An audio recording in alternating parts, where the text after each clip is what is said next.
Solo nel Veneto sono 34.262. Stiamo parlando dei migranti arrivati nella nostra regione.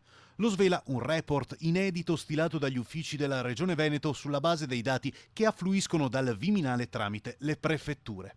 Solo monitorando il periodo che va dal 6 al 18 aprile sono stati registrati 450 ingressi, il 40% in più rispetto allo stesso periodo dell'anno scorso.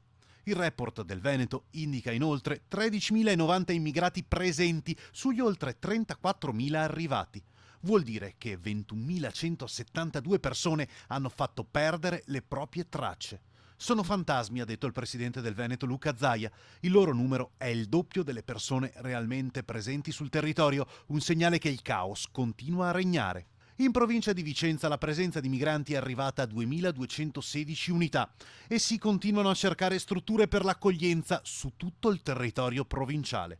È di pochi giorni fa la lettera arrivata ai sindaci del Bassanese in cui si chiede la collaborazione per individuare siti idonei e per aderire allo SPRAR. Non sono assolutamente profughi, visto e considerato che di questi 34.000 e anche gli ultimi 450 in arrivo in queste ore, 8 su 10 di questi non sono profughi, quindi non scappano dalla morte o dalla fame. Altri chiudono le frontiere, noi li apriamo sempre di più.